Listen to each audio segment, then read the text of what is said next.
Bonjour à tous, c'est un des 7 candidats à la succession de Laurence Parisot à la tête du MEDEF. Il dirige par ailleurs le premier des opérateurs virtuels mobiles, Virgin Mobile. Aujourd'hui, c'est surtout le tout premier invité des Échos.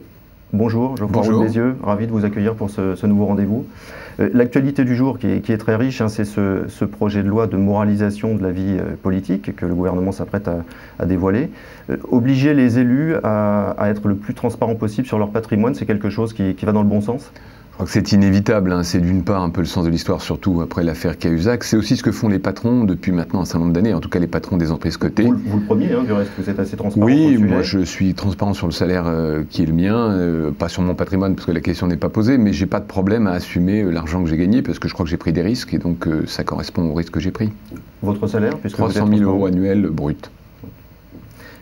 L'autre sujet du jour, actualité très riche, je le disais, c'est le vote solennel à l'Assemblée nationale du projet de loi sur l'emploi.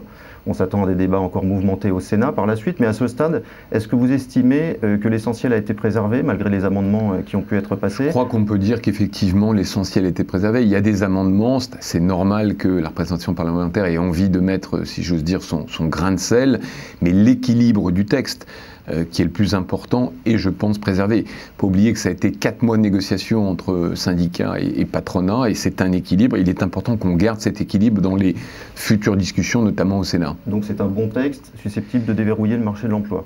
C'est un bon texte, il ne faut pas se tromper, c'est-à-dire que c'est un accord historique dans la mesure où ça fait très longtemps qu'on n'avait pas signé un accord de cette nature. Il ne va pas tuer la peur de l'embauche du jour au lendemain. Vous savez, les Allemands, qui ont aujourd'hui 7% de chômage, ils ont mis 3 ans et une série de dizaines d'accords pour arriver à déverrouiller le marché du travail. Donc il faut accepter que de là où on part en France, il va falloir d'autres accords de ce type-là, d'autres efforts de part et d'autre, syndicats et patronat, pour qu'on arrive à déverrouiller ce marché du travail. On n'a pas le choix, on a plus de 3 millions de chômeurs, il faut qu'on continue à négocier. Et ce n'est qu'un début. Ce n'est qu'un début, effectivement. Alors je le disais en vous présentant au début de cette émission, vous êtes un des candidats à la succession de Laurence Parisot. Ces dernières semaines, on s'est plutôt focalisé sur la réforme des statuts, sans forcément s'attarder sur le profil des différents candidats et sur leur programme. Aujourd'hui, j'ai envie de vous demander qu'est-ce qui vous différencie des autres candidats? Je suis heureux qu'on parle de programme et de projet. Effectivement, on a un peu trop parlé de statut dans les dernières semaines. Je crois que c'est derrière nous maintenant. Alors moi, je porte un projet que je porte depuis assez longtemps. Je suis entrepreneur engagé, militant patronal, et ça fait plusieurs années que je réfléchis à cette candidature. Les points forts de cette candidature, c'est quoi? Bon, c'est d'abord mon engagement personnel qui remonte à un certain temps. C'est aussi les réformes que je veux faire. Le MEDEF ne peut pas s'exonérer des efforts qu'on demande au gouvernement. On est gestionnaire, co-gestionnaire d'un certain nombre de systèmes paritaires. Ces systèmes sont en déficit.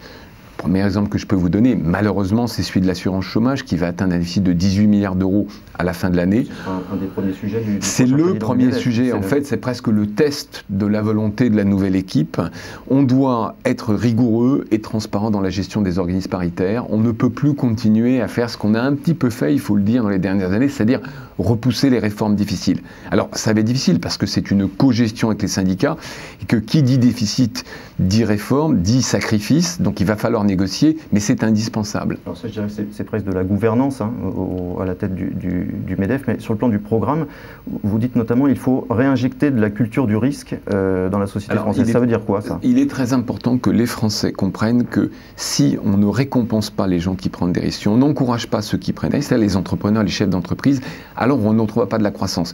J'entends de temps en temps certains ministres du gouvernement dire bah, écoutez, il n'y a pas de croissance en ce moment, mais elle va revenir. Non, elle ne va pas revenir toute seule, la croissance. On est dans une crise de mutation qui est très profonde et il faut que, par la fiscalité, par le droit du travail, par un certain nombre de mesures, on puisse encourager les quelques pourcents de Français, c'est-à-dire les chefs d'entreprise, hein, ni plus ni moins, qui sont capables de recréer de la richesse et de l'emploi.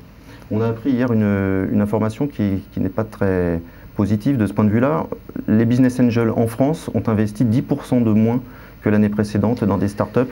Vous l'expliquez comment? Ça, c'est un manque de projet, un contexte général? Non, ça n'est pas un manque de projet. Moi, je suis co-investisseur dans un fonds qui s'appelle Isaïe, avec d'autres entrepreneurs de l'Internet. On reçoit beaucoup de dossiers.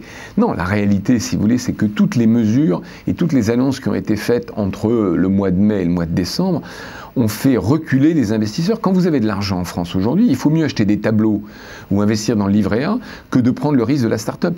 Tout notre système fiscal marche à l'envers parce qu'il ne récompense pas le risque et il privilégie la rente. Il faut tout refonder de ce point de vue-là.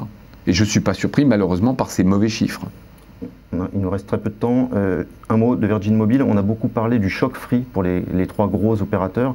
Pour un acteur comme Virgin, ça a été aussi très, très brutal. Vous avez perdu des clients depuis un an? On a perdu des clients. Ce qui compte aujourd'hui, vous savez, c'est plus le chiffre d'affaires que les clients, puisque quand vous faites des clients à 0 €... Quel impact en chiffre d'affaires? Écoutez, on a fait plus 10% de chiffre d'affaires sur l'année 2012.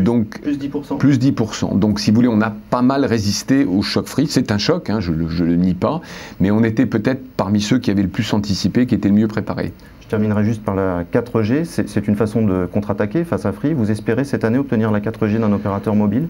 Oui, on a nous d'abord notre cœur de réseau est 4G compatible, donc on pourra lancer, et on a des négociations avec 3 opérateurs sur le sujet. On ne souhaite pas nous anticiper, c'est-à-dire qu'on va attendre que ça soit un marché un peu mass market pour se lancer. Bien, je vous remercie Geoffroy Roux de Bézieux. À bientôt. Merci de votre accueil. Merci.